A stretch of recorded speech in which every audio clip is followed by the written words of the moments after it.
अपनी पत्नी को मुझे प्रदान कर दो। भगवान शंकर का पुत्र है ये, भगवान शंकर ने ही उत्पन्न किया है। और इसके मन में क्या आ गया? विकार आ गया, अपनी मां के प्रति विकार, जो जगत की माता है, माता पार्वती। तो देखो विनाश होगा कि नहीं होगा। लेकिन फिर भी भगवान इतने दयालु, इतने कृपालु हैं, किसने वहां पे भेजा। और जब देखो भेजा वहां पे, तो सनत कुमार कहते हैं कि मंत्री बोले कि दैत्याधिपति जिसका नाम अंधक है, वे ब्रह्मा जी की आज्ञा से विहार कर रहे हैं मंदराचल पर्वत पे। आप उस अंधक की बात को मान लो और मान करके उस अंधक के साथ में आप विवाह कर लो। जब इस तरीके से कहा तो शिव जी बोले, हे दैत्येंद्र, यदि मैं रुद्र हूं तो तुम्हारा मुझसे क्या तात्पर्य? तुम इस प्रकार मिथ्या को बोल रहे हो और मेरे विषय में ऐसी प्रसिद्धि है कि मूल रहित दुरस्तज्य यह सारा संसार मुझ में ही उत्पन्न हुआ है। इतना समझाया भगवान शंकर ने, लेकिन उसके समझ में नहीं आया।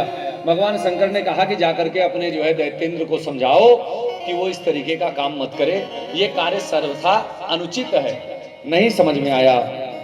अंधकासुर से जाकर के मंत्री बोले कि शिव ने आपके विषय में कहा है कि निशाचर, तू निशाचर है, अस्थिर वीरता धीरता वाला, सामर्थ्य रहित, क्रूर कर्मा, सर्वथा पाप में पाप करने वाला दानव, अगर तू ऐसा करेगा तो तुझको मैं छोड़ूंगा नहीं। इस तरीके से उसको युद्ध की चेतावनी दे दी।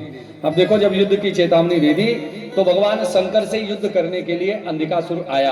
अपनी सेना से कहा कि चलो, अपनी पूरी सेना लेकर के भगवान शंकर से युद्ध करने के लिए चल पड़ा।